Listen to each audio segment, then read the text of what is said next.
الله وبركاته. Sheikh, I was traveling to my home country on a plane recently, and it's a long flight. There were other Muslim sisters and brothers. Because it's a long flight, you get served a meal in between. So while booking a ticket, you have to opt for a halal, option. I noticed some of the brothers and sisters were being served non-halal food, just like other non-Muslims, and I thought maybe they didn't know that they should opt for halal one. So in short, I wanted to warn them, but I thought maybe if I go and tell them, they would get embarrassed, and because I didn't know in person, and then they were much older than me, so I didn't do it. So I just wanted to ask you, if something similar happens next time, like what should I do? Thank you. You're quite welcome. This is, again, too generic. If I'm traveling, I wouldn't be looking around at people and this is Muslim, this is non-Muslim, this is being served a non-halal meal. I don't know what they're being served.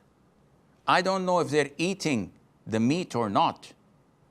And to snoop and try to investigate is un-Islamic.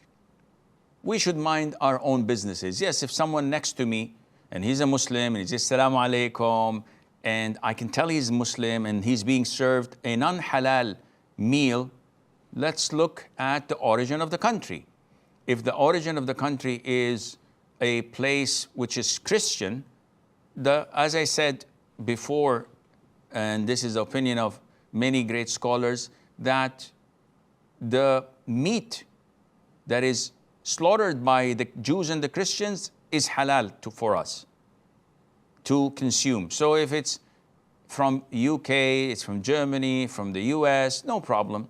If it's from China, this is not a Christian country. It's from Japan, this is not a Christian country. So we must not consume any of their meat, because whatever they slaughter is haram for us, due to the fact that they're not Christians or Jews.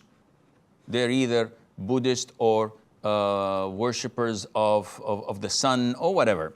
So if you see this, you may give a friendly advice, and you may say to them that, oh, I used to be like you, but then I figured out that I have the option of asking for a Muslim meal. Alhamdulillah, since I think 2001, when I first started traveling to these countries, I used to ask for a Muslim meal and they used to serve it to me on the plane with the grace of Allah. Before, we used to ask for kosher meal, which is the Jewish meal that does not contain pork, but unfortunately, kosher meal may contain wine. So refraining from that is a must. So you may talk to them and give them a friendly advice and move on with your life. But you're not allowed to go to each and every one you think is a Muslim. Sakhi, what is this meal? Is it Muslim meal? Have you eaten the meat? Maybe they're eating fish, maybe they're eating something, only vegetables, or asking for vegetarian food or whatever. So one has to be wise and diplomatic in his approach, and Allah knows best.